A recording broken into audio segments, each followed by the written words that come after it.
안녕하십니까. 각급 학교 졸업 시즌이네요. 곧 입학 시즌과 함께 새 학기가 시작되고요. 일요진단 이번 주는 교육을 생각해 보려고요. 누리과정이라고 3살에서 5살 어린이 유치원 어린이집 할 것 없이 전액 무상인데요. 그 돈을 누가 부담하느냐를 놓고 중앙정부와 시도교육청 간의 줄다리기가 계속되고 있죠. 국정 역사교과서 집필이 진행되고 있다는데요. 집필진과 편찬 기준은 공개되지 않고 있어요. 프라임 사업이라고 산업하고 있어요. 프라임 사업이라고 산업계 수요를 연계해서 학과를 개편하는 대학에 정부가 지원금을 준다고 하는데 이를 두고 대학 내 갈등도 있다고 하네요. 이준식 부총리 겸 교육부 장관 모십니다.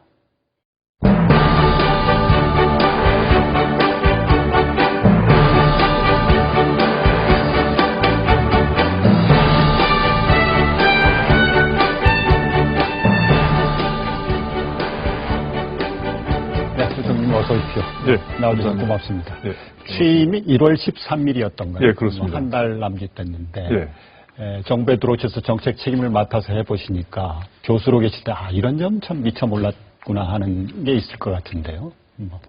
네, 제가 30년간 대학에 몸담고 있으면서 여러 가지 교육의 방향이라든지 그러한 해법에 대해서 해법 찾기 위해서 노력을 해왔었습니다.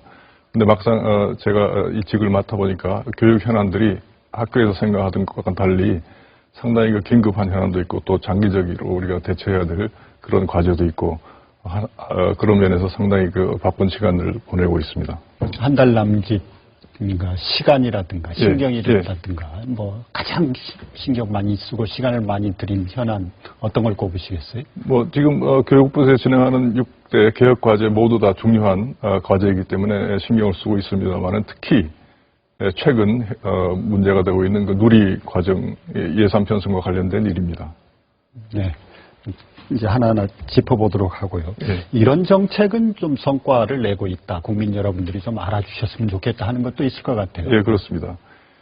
우선 자유학기제가 이제 2년간 시행이 되어 왔었습니다. 그래서 그러한 자유학기제는 학생, 학부모, 교사, 선생님들이 모두 다 만족해하는 그런 프로그램입니다. 그래서 자유학기제가 이제 올해 모든 중학교에 적용이 되기 때문에 거기에 대해서 철저한 준비와 점검을 실시하고 있습니다.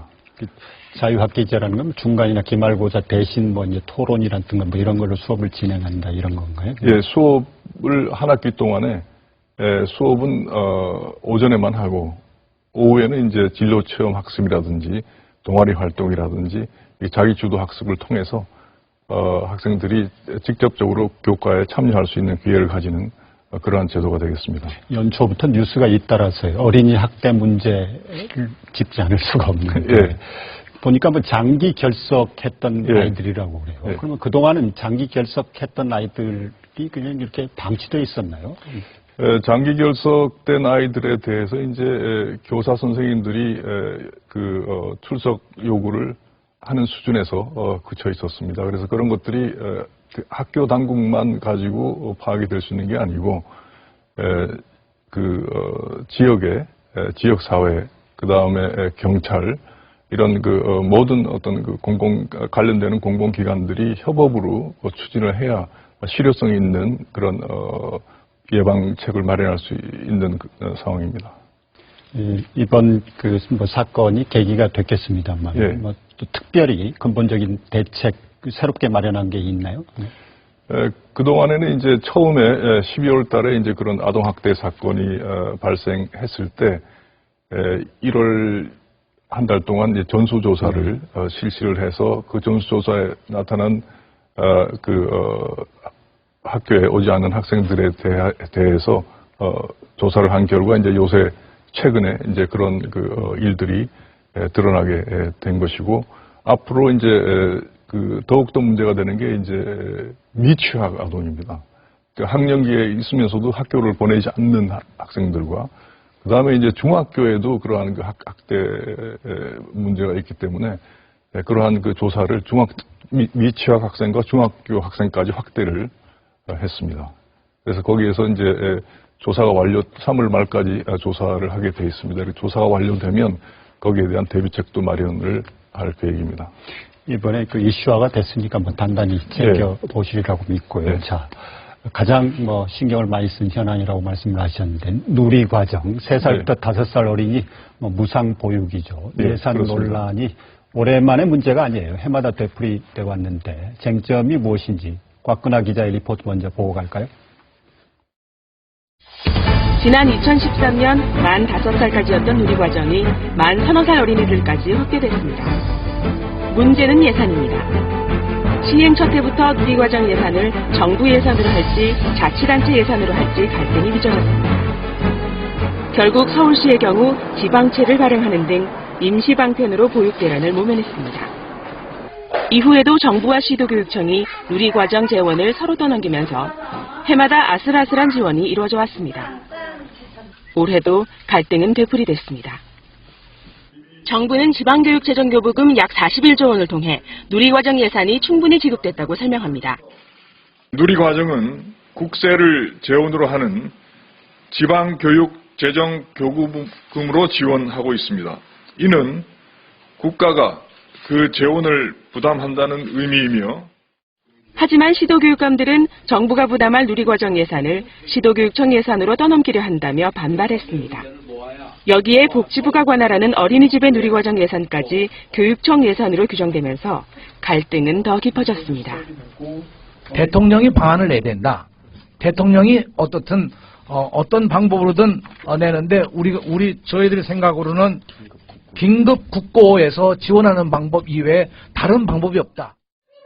결국 이번 주까지도 보육 대란은 현실이 되고 있습니다. 교사들의 월급이나 수당이 지급되지 않는 지역도 늘고 있습니다. 아이들이 이렇게 웃으면서 대해야 하지만 지금 당장 뒤돌아서면 통장 잔고가 걱정되는 게 현실입니다. 정부는 예산 편성을 거부하는 시도교육청에 대해 감사원 감사는 물론 교부금 삭감 가능성도 언급했지만 교육감들은 이에 맞서 1인 시위에 나서는 등 누리과정을 둘러싼 갈등은 좀처럼 합의점을 찾지 못하고 있습니다. 지금 시도가 17개 시도가 그렇습니다. 있는데 예. 그 가운데서 11개 시도가 지금 누리과정 예산을 일부 또는 전액 편성을 하지 않고 있다, 이렇게 보도가 되고 있는데, 그러면 예. 일단 어린이집이라든가 유치원 애들 맡아서 교육하는 건 진행이 될 텐데 어떻게 하나요? 돈이 그렇게 예산이 편성이 안 되면? 저희 교육부에서는 그 지방교육 재정 교부금으로 2016년도 3세에서 5세까지 130만 아동들에게 4조를 이미 교부를 했습니다. 그래서 그 부분에 대해서는 교육감님들의 법령상 그 의무 지출 경비로 되어 있고 반드시 편성해야 되는 내용입니다. 그래서 유일한 해법은 교육감님들이 조속히 예산을 편성하셔야 하는 겁니다. 예.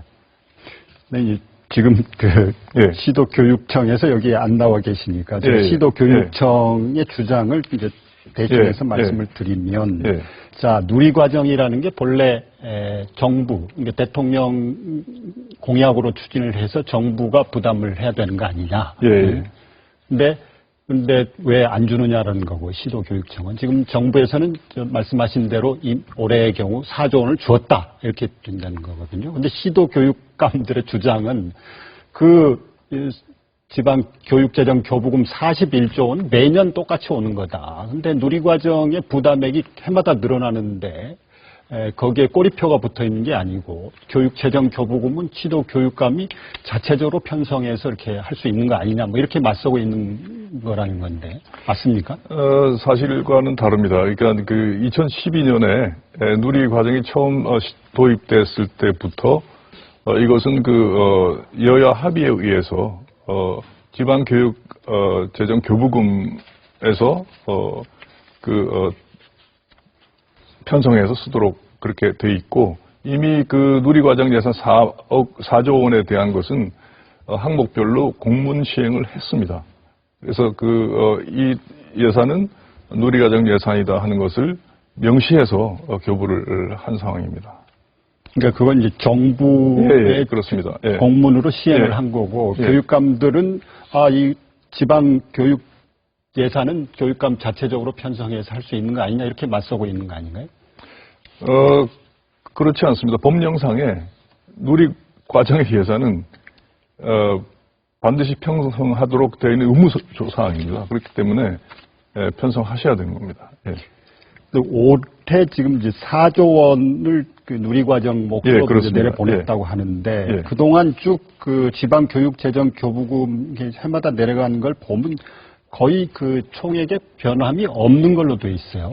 그래서 그 교육감들의 이야기는 누리과정의 부담액은 점점 늘어났는데 교육재정교부금은 규모가 똑같은데 그게 어떻게 4조 원을 누리과정 몫으로 보냈다고 하느냐 이렇게 반론하고 있는데. 그것은 잘못된 얘기입니다. 그 2012년부터 2015년까지 지방 교육 재정에 늘어난 부분이 이제 7조 3천억 원입니다. 거기에 비해서 누리과정 예산이 2조 3천억이 늘었습니다. 그렇기 때문에 5조라는 그 증액이 다른 그 초중등 고등학교의 예산 그 사업으로 쓸 수 있는 여지가 있기 때문에 그리고 그다음에 이제 저희가 교육청의 예산 담당자와 같이 교육청에서 편성한 예산을 분석을 했습니다. 그랬더니 충분히 누리과정 예산을 편성할 수 있는 여유가 있다는 것을 확인했고 그다음에 이제 전체 누리과정 예산을 편성한 교육청이 있고 편성하지 않은 교육청이 있습니다. 그랬을 때 그 규모가 비슷한 어떤 그 교육청을 저희가 대비해서 비교 분석을 했습니다. 그런데 오히려 편성하지 않은 교육청의 예산 사정이 더 좋은 경우도 있는 것을 확인을 했습니다. 이제 지금 그 교육부의 입장은 예. 지방교육청별 예산 내 누리과정으로 배정할 수 있는 재원이 충분히 있다라는 거죠. 예, 그렇습니다. 근데 지방교육청들의 주장은 뭐냐면, 41조 원 교부금을 받았는데, 예. 거기에서 누리과정 예산을 작년도보다 더 써야 되는 거 아닌가요? 지금 이제 누리과정이 점점 확대돼서 이제 전면 시행되도록 돼 있기 때문에. 근데 그만큼 쓰려면 이전에 그 예산에서 다른 부분에서 줄여야 되는데, 어디서 줄이느냐. 그렇지 않아도 쪼들리는 살림에. 이런 입장이 내는 거죠. 그렇습니다. 제가 금방 말씀드린 대로 교육재정 예산이 늘어온 부분이 5조가 더 늘어 있는 상황이기 때문에 다른 어떤 부분의 사업에 지장을 초래하는 건 아닙니다. 그래서 저희가 예산을 좀 더 지방 교육청 예산을 면밀하게 분석해 보았더니 거기에는 이제 순세계 잉여금이라든지 그다음에 그런 것들이 이제 일부만 계상이 되어 있고 그다음에 이제 인건비도 퇴임하시는 분하고 신규로 채용되는 교원하고의 급여 차이가 있음에도 불구하고 그런 것들도 고려가 안 돼 있고 그다음에 이제 시설비 같은 것도 저희가 교육부에서 교부금에서 지정해 준 예산보다 훨씬 더 과다 책정이 되어 있는 부분들이 있습니다. 그래서 이런 것들을 효율적으로 편성을 하면 충분히 누리 예산을 편성할 수 있는 것으로 알고 있습니다. 예. 그러면 지금 이제 교육청의 주장은 영유아 교육을 위해서 초등등 교육을 양보하고 희생해야 된다는데 그런 건 아니라는 아닙니다. 거죠. 예. 예, 그렇지 않습니다. 예. 그리고 교육부에서 보시기에 그렇다면 예. 지금 누리과정 예산에 편성하지 않는 내 교육감들이 뭐 약간 진보 성향의 교육감들이란 말이에요. 뭐 그렇습니다. 예. 그분들의 그 공약 사업, 대안학교라든가 무상급식 예. 이런 걸 아예 하지 말거나 아니면 좀 줄여서 누리과정 예산으로 써라. 뭐 이런 뜻도 있는 건가요? 어떻습니까? 그것은 그런 의미를 저희가 교육부에서 견지하는 건 아니고 그건 교육감님들이 판단해서 하셔야 될 걸로 생각합니다. 네. 그리고 지금 이렇게 된 게 당초에 누리과정을 추진할 때는 예.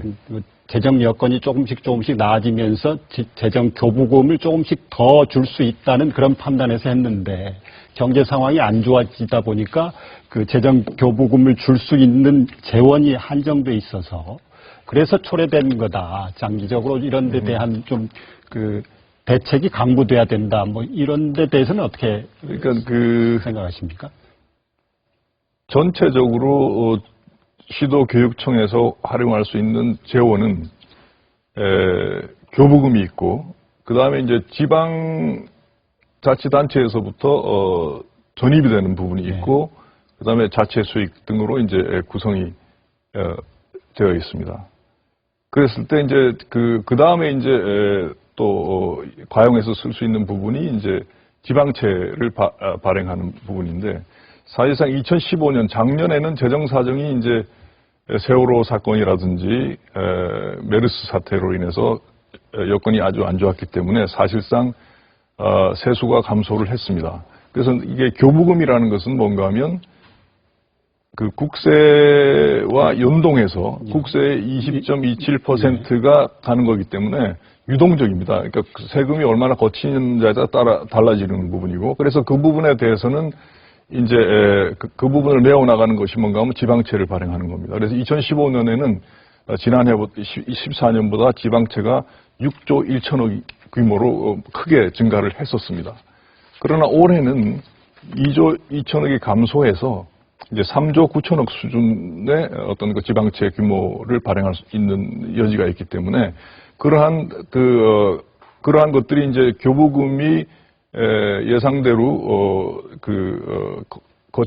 지급할 수 없는 경우에 이제 어떤 그 완충적인 작용을 지방채가 해주고 있기 때문에 큰 문제가 없다고 생각하고, 그러니까 이러한 지방채가 2015년에 6조 1천억이 늘었지만 이제 3조 9천억으로 줄었기 때문에 이런 것들이 점점 이제 줄어져 나가고 또 그러한 지방채의 상환은 역시 교부금 내에 포함이 돼서 교부가 되기 때문에 크게 염려할 부분은 아니라고 생각합니다. 그러니까 그 지방채도 어떻든 뭐 이제 가용할 수 있는 예산입니다. 가용할 수는 있는 거지만 어떻든 이제 예, 빚이니까요. 예. 그렇다면 누리 과정을 지속 가능하게 유지를 하기 위해서는 어떤 그 누리 과정 예산을 위한 교부금을 조금 상향 조정할 필요가 있지 않느냐 하는 부분에 대해서는 어떻게 생각하십니까, 부총리? 그게 이제 뭐 한 몇 퍼센트 교육만 올리자 뭐 이렇게 들여다보면 뭐 그렇게 말씀하실 수가 있는데 이게 20.27%라는 건 전체 100%에서 차지하는 부분이기 때문에 그거를 늘리면 일단 다른 부분을 줄여야 된다는 말이 됩니다. 그리고 이제 1%를 더 늘려야 되는 경우에 현재 세수 조건으로 봐서 그게 약 1조 8천억 원이라는 그 규모에 해당이 되기 때문에 쉽게 늘릴 수 있는 부분이 아니기 때문에 좀 더 근본적인 이제 대책은 지금 현재 어떤 관리 체계라든지 재정의 통합 문제가 논의되고 있어서 지금 국무조정실에 이제 유보 통합 추진단이 구성이 돼서 그 추진을 하고 있습니다.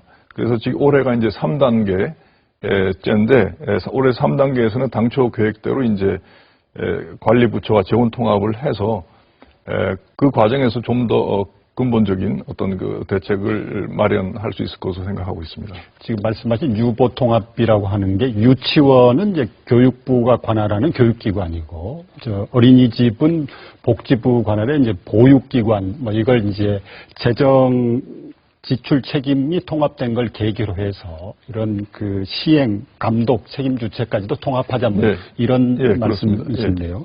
근데 이게 지금 잘 말처럼 쉽게 논의가 잘 안 되고 있다면서요, 유보 통합이? 유보 통합이 이제 단계적으로 추진을 하고 있습니다. 그래서 2014년에 이제 1단계에서는 유아학비 보육료 지원에 뭐 결제 카드를 통합한다든지 그 평가 체제를 통합하고 뭐 이런 절차를 거쳤고 2단계에서는 이제 어린이집이나 유치원에 다양한 어떤 그 시설 기준을 갖고 있기 때문에 그런 것들을 이제 정비 통합하는 방안도 마련돼 있고 그래서 이제 올해는 적어도 그러한 그 통합에 대한 기본적인 그 계획이 수립이 될 것으로 알고 있습니다.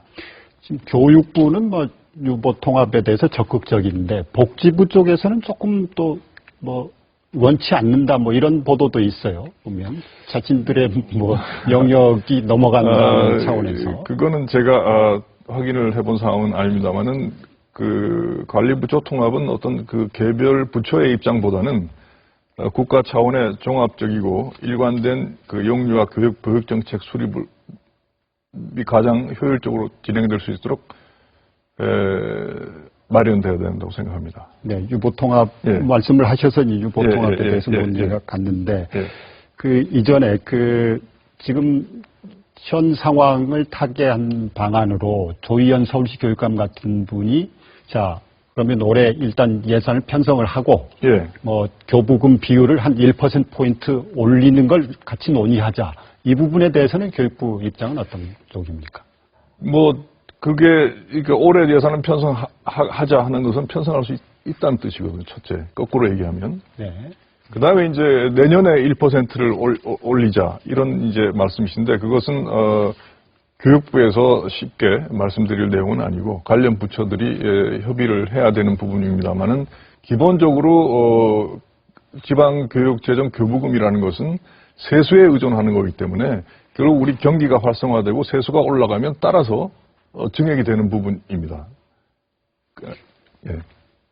또 한 가지 이게 지금 양쪽이 첨예하게 부딪혀 있어서 예. 뭐 좀 해결책이 잘 안 나오면 사회적인 협의 기구를 만들자 뭐 이런 제안도 나오던데 그 부분에 대해서는 어떻게 생각하십니까? 뭐 그런 의견이 있을 수 있습니다만은 처음부터 이 누리 과정이 시작될 때 이미 사회적인 협의를 거쳐서 12년부터 지금 계속 매년 추진되어 온 내용입니다.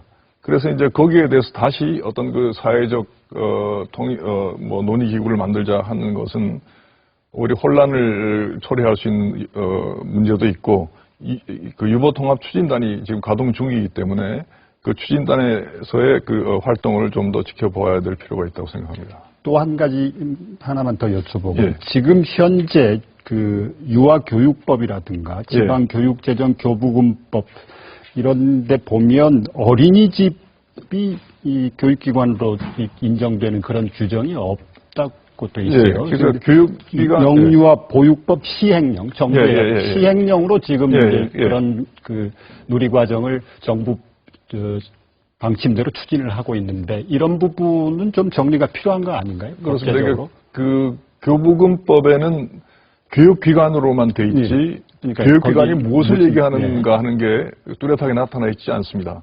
근데 시행령에 이제 규정을 해놓은 부분이기 때문에 거기에 대해서 어린이집이 교육기관이 명시가 돼 있지 않기 때문에 지원하는 것이 문제가 있다 하는 건데 실제로 제가 유치원도 가보고 어린이집도 다 다녀봤습니다. 그랬을 때 거기서 이루어지는 교육 과정은 정말로 동일한 어떤 그 내용의 교육이 진행되고 있는데 하나는 교육기관이고 하나는 아니다 하는 것은 적절하지 않다고 생각합니다.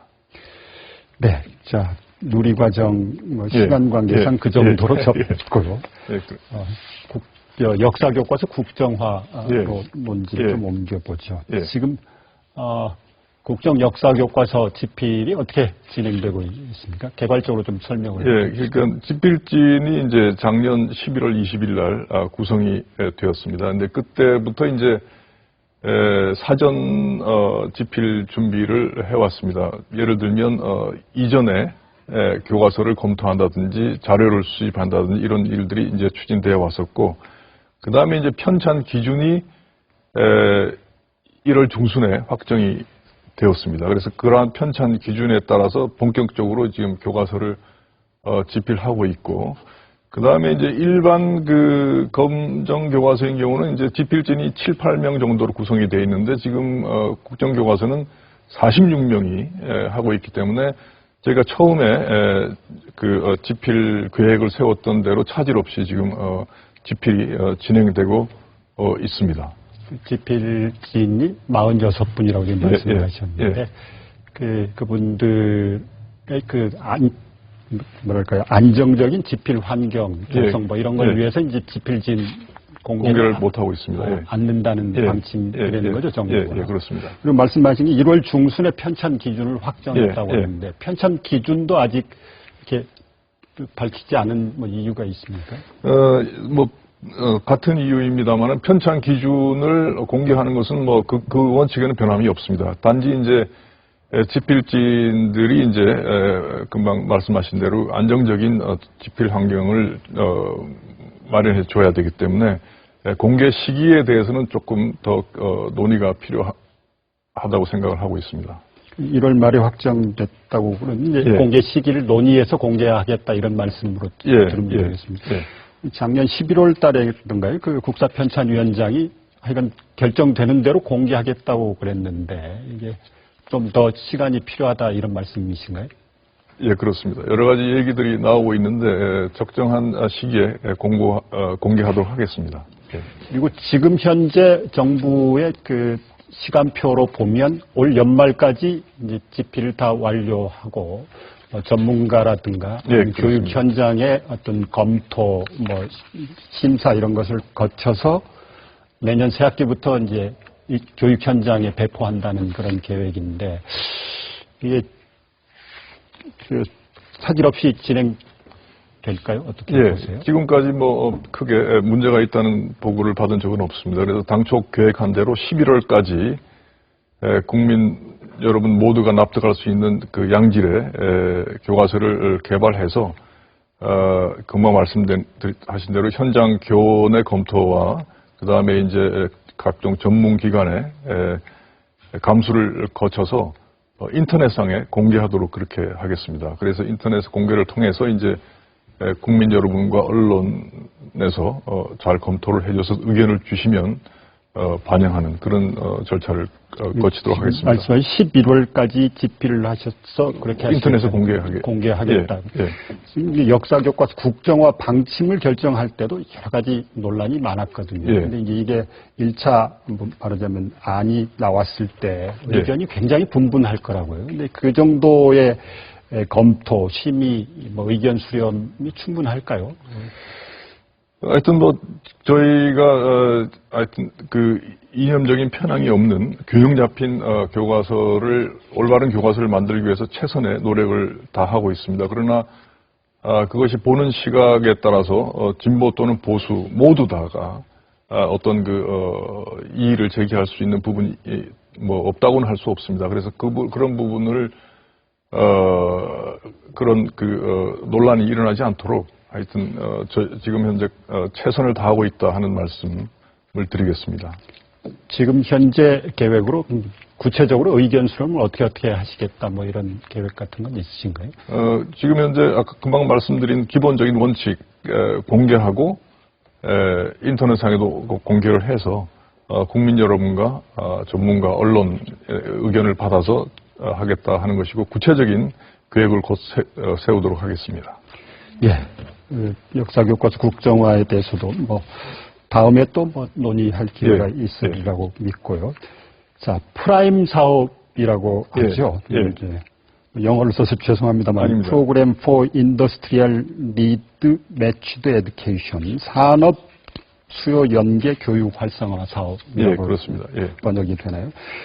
산업계 이제 수요를 감안해서 대학의 학과라든가 이런 걸 좀 개편하고 조정한다는 취지죠. 기본적인 취지는 그렇습니다. 그런 대학에 정부에서 지원을 하겠다, 이런 같은데 지금 어느 정도 이게 진행되고 있습니까? 지금 이제 각 대학에서 사업 공고가 나간 상태고 거기에 맞춰서 사업 계획서를 대학에서 작성을 하고 있습니다. 지금 보니까 지원 금액이 1년간 최고 300억 원 정도, 그다음에 150억 원 정도면 상당히 그 대학 입장에서는 굉장히 좀 큰 금액인데, 대학교 자체 대학별로 이렇게 명운을 걸 만한 일인 것 같은데. 그동안 이렇게 하는 정부의 취지 같은 걸 좀 설명을 하시겠어요? 그래서 그동안에 대학 교육 체제가 자율적으로 모색해 왔지만 그러한 변화를 하기 위해서는 이제 어떤 재정적인 부담 때문에 대학에서 어려움을 겪고 있었습니다. 그래서 프라임 사업은 기본적으로 이제 대학이 공급하는 인재와 산업 사회가 요구하는 인력의 그러한 양적 또는 질적인 미스매치를 이제 그 해결하자 하는 것이 이제 개선하자 하는 것이 이제 기본적인 목표입니다만은 이 프라임 사업이라는 것이 어떤 그 특정한 학문의 그 구애 없이 다양한 미래 수요를 반영해서 예를 들면 필요하면 어떤 그 새로운 학과를 신설한다든지 또는 교과 과정을 마련한다든지 하는 과정을 대학이 자율적으로 하도록 되어 있습니다. 그래서 그렇게 되면 이제 새로운 분야에 대한 교수도 채용해야 되고 또 시설도 필요할 수가 있고 또 이제 뭐 장비 같은 것도 이제 필요하고 그래서 상당히 대규모 재정이 소요가 있는 부분이기 때문에 예산을 그 정도 예산으로 해야 제대로 변화할 수 있는 거지 또 소액으로 여러 대학에 나눠 줘봐야 큰 변화를 기대할 수가 없기 때문에 이 프라임 사업은 그런 방향으로 설계를 했습니다. 상당히 큰 규모의 지원금이니까 어떻게 심사를 하고 할 건지 그 기준에 대해서 관심들이 많을 것 같아요. 예, 그렇습니다. 일반 시청자들이 좀 알아들을 수 있는 수준으로 설명을 해 주시죠. 예, 그 기준을 제가 좀 자료를 보면서 말씀을 드리겠습니다. 그래서 실제로 이게 학생 중심의 변화를 유도할 수 있는 그러한 사업 계획서를 대학이 마련을 해야 됩니다. 거기에는 이제 그 사회 산업 수요에 부합하는 합리적인 그 학사 구조를 개편했는지 또는 정원 조정 계획이 확실히 마련되어 있는지 그 다음에 미래 유망 분야에 대해서는 어떤 그 정부의 기본 정책과 유기적인 연계성을 가지고 있는지 그 다음에 학사 조직을 확대하고 학생을 증원을 하게 되면 이때 교육의 질이 담보되도록 그렇게 해야 합니다. 그리고 대학의 진로 및 취업 교육의 기능도 강화를 해야 되고 또 중요한 것이 뭔가 하면 이제 그러니까 새로운 학과를 만들고 정원을 조정하다 보면 축소되는 그런 분야가 있습니다. 그런 축소되는 분야에 대한 보호 대책을 반드시 수립을 하도록 되어 있고 그 프라임 사업의 예산에도 전체 예산의 10% 이상을 그러한 그 축소되는 분야에 투자를 하도록 그렇게 되어 있습니다. 네, 지금 방금 부총리께서도 말씀을 해주셨는데 축소되는 분야, 그 프라임 사업에 지원되는 예산의 10%를 의무적으로 이상을 투자하게 되어 있습니다. 하게 돼 있다고 말씀해 주셨는데 현실적으로 보면 이제 뭐 인문 분야라든가 예술 분야 뭐 이런 쪽에 일선 대학의 움직임을 보면 이런 쪽을 좀 줄이는 방향으로 가고 있는 것 같아요. 그래서 거기 해당 분야의 학생들, 학부모, 교수들 이제 반발하는 데도 있고 그러는 것 같은데, 자, 뭐 정부 차원에서도 이런 부분에 대해서 어떻게 좀 이렇게 구제라면 좀 뭐 표현이 어떨지 모르겠습니다만은 그런 계획 같은 게 있어야 될 것 같은데.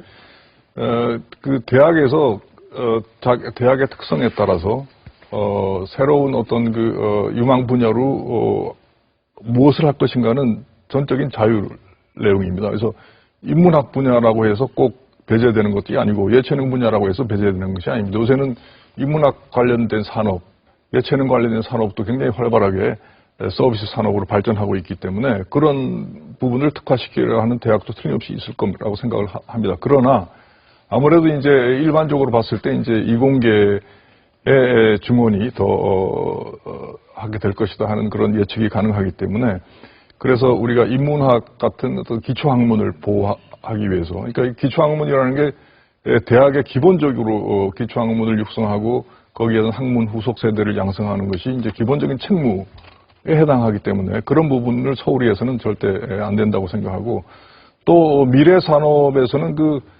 인문학적인 통찰 이게 굉장히 중요하다고 생각을 합니다. 그래서 저희가 프라임 사업과는 별도로 코어 사업이라고 영어로는 코어 사업이 죄송합니다. 그래서 영어를 써서 그 내용은 대학 인문 역량 강화 사업입니다. 이 사업을 통해서 이제 인문학 기능을 도모하고 인문학 학문의 질을 향상시키기 위한 노력을 동시에 하고 있습니다. 그래서 코어 산업은 예산 규모가 이제 올해 예산이 한 600억 원 정도 되고 이것을 한 20여 개 대학에 지원할 계획으로 있습니다. 코어 산업 사업의 또 그 심사 기준도 따로 있나요? 어떻게 되어 있습니까?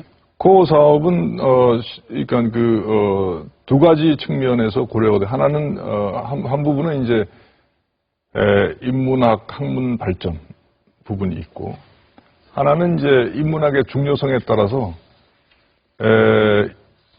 저도 이제 대학에서 강의하면서 학생들한테, 공과대학 학생들한테 인문학 중요하니까 꼭 두세 과목 이상은 꼭 들어라 항상 이제 강조를 하는데, 그러한 그러니까 인문학 자체의 어떤 그 심화된 어떤 그 전공을 그 질을 높이는 방향 하나 하고, 그 다음에 이제 그러한 그 학문 후속 세대들이 인문학을 타 분야로 확산시켜 나가는 그러한 역할을 하는 것으로 이제 평가를 하게 되어 있습니다. 네, 지금 산업계에서도 그렇고, 지금 대학의 움직임도 그렇고, 산업계가 원하는 인재, 뭐 이런 쪽을 양성하는 쪽으로 이제 많이 가고 있는 것 같아요. 지금 부총리께서도 조금 전에 말씀을 해주셨습니다만, 대학의 기능이라, 역할이라는 게, 산업계가 요구하는 인재를 양성해서 배출하는 그런 것 못지않게, 우리 사회, 뭐랄까요, 정신 문화의, 견인이라 할까요? 장관님은, 기초 학문을 육성하고 학문 후속 세대를 양성하는 게 더 중요한 책무다고 이렇게 말씀을 해주셨는데, 그런 부분이 조금 소홀해지는 거 아닌가, 전반적으로 이런 우려의 목소리들이 있거든요. 교육부 장관 입장에서 그런 우려 말씀을 하시는 분들한테 어떻게 좀 한 말씀 해주시죠. 그래서 인문학적인 사고력, 통찰력, 문제 해결 능력 이런 것들은 모든 분야의 전공자들이 갖춰야 될 기본적인 소양이라고 생각을 하고, 앞으로 창의 융합 어떤 선도형 그러한 인재를 양성하기 위해서는 인문학이 절대 위축돼서는 안 된다고 저는 생각을 합니다. 그래서 이러한 인문학의 발전을 통해서 우리가 새로운 어떤 공학 쪽에서도 이제 감성공학에 의한 또는 새로운 아이디어를 창출하는 데 있어서는 이게 인문학적인 어떤 소양이 아주 중요한 부분이기 때문에 이 부분에 대해서 위축되는 것을 최대한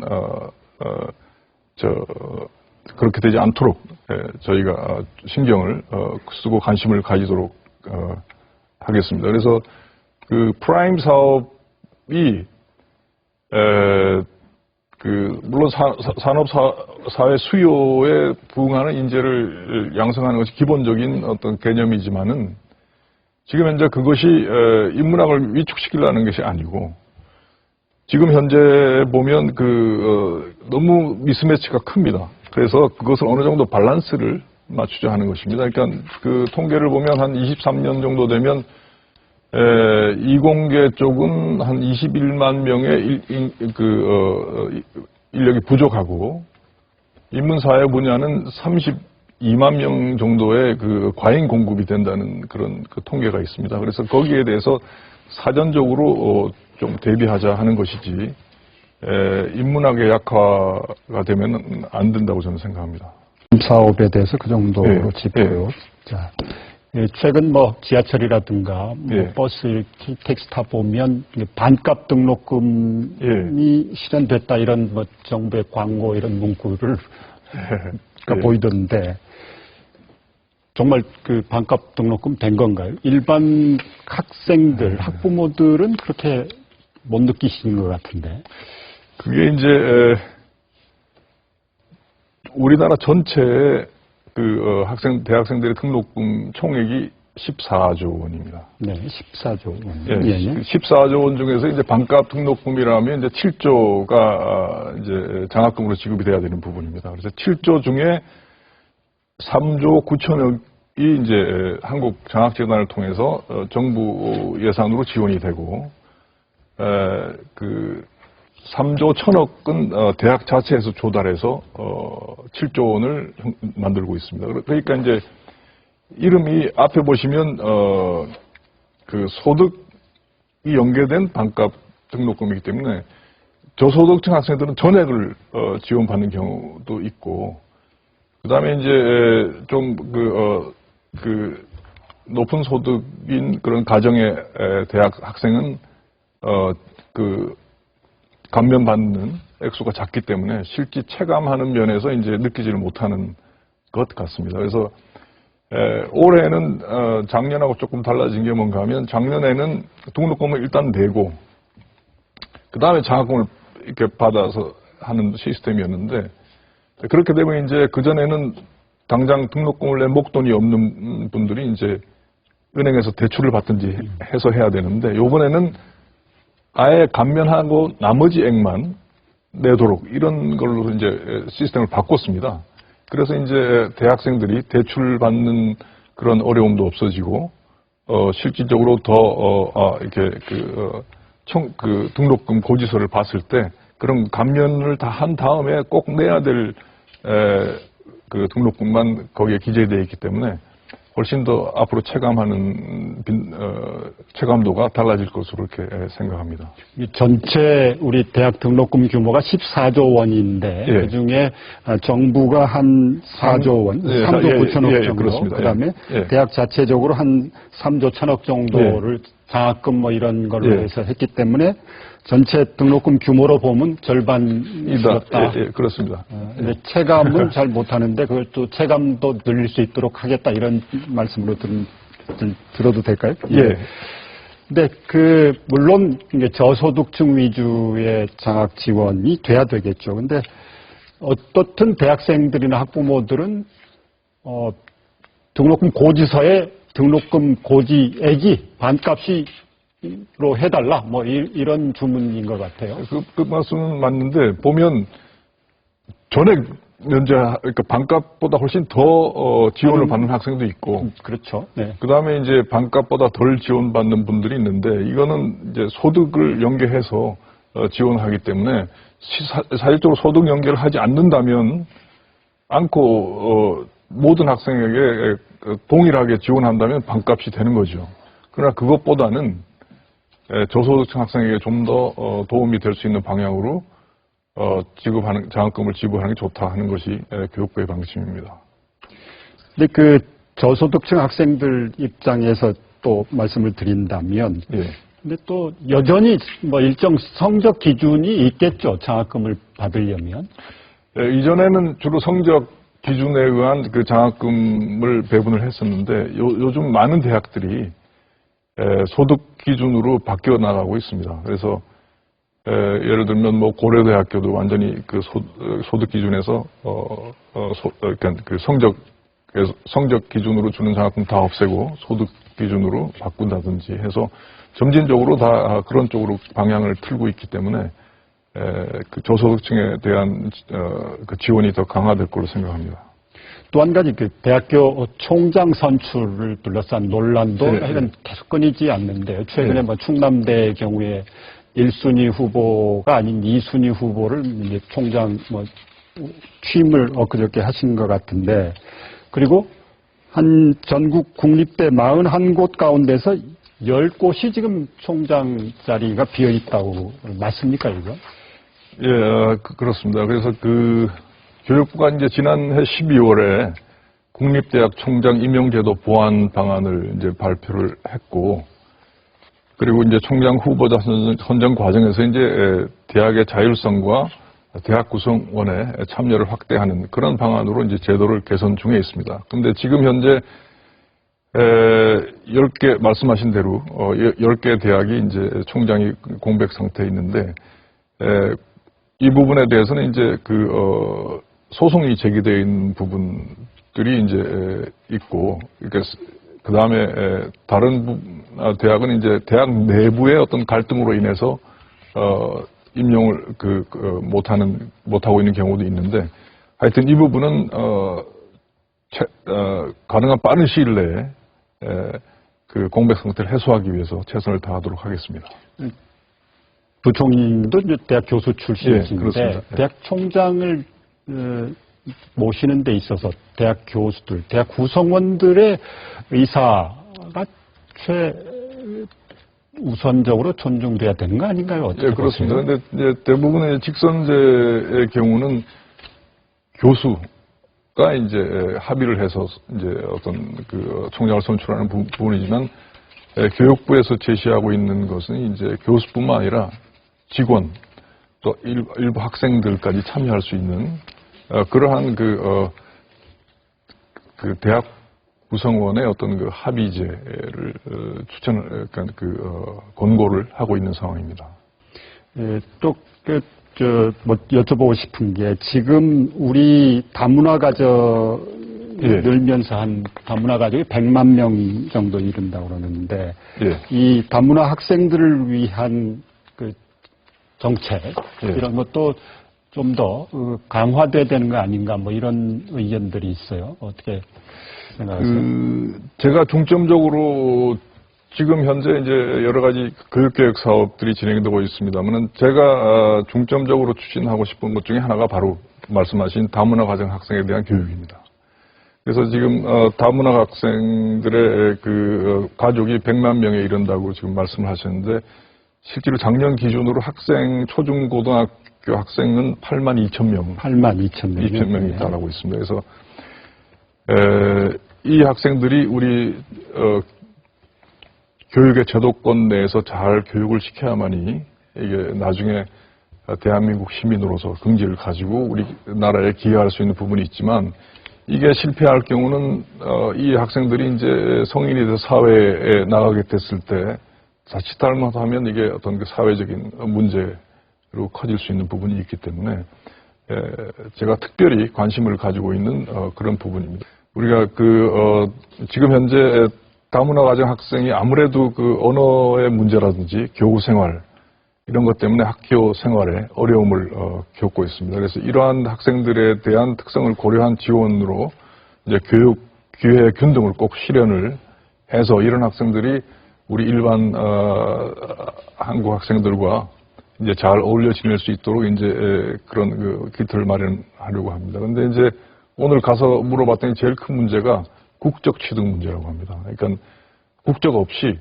교육만 받고 있는 상황이라서 이런 학생들이 국적을 취득할 수 있는 방법 같은 것들을 이제 그 법무부와 협의를 하고 또 이런 학생들의 복지 문제는 또 보건복지부 장관이나 여가부 장관하고 같이 어떤 그 사회장관 회의를 통해서 이러한 우리 다문화 가정 학생들이 정말로 잘 자라날 수 있도록 그런 만반을 준비를 할 계획입니다. 네. 금수저, 흑수저 이야기 예, 알고 있습니다만, 있습니다. 자, 부의 대물림 들여다보면 교육의 대물림이 핵심이 아닌가 이런 생각도 그렇습니다. 자, 교육정책 수장으로서 예.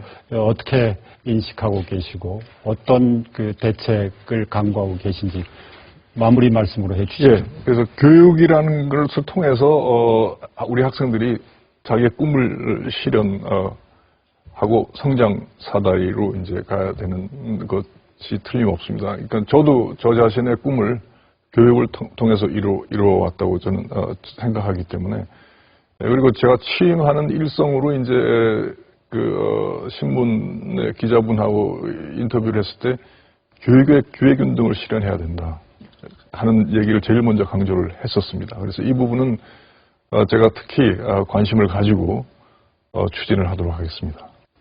말씀 잘 들었습니다. 네. 봄은 새 학기 교실 아이들의 웃음소리로 온다는 말이 있던가요? 지금은 너무 속 없는 말로 들리나요? 이뤄진다. 다음 주에 뵙겠습니다. 여러분 고맙습니다.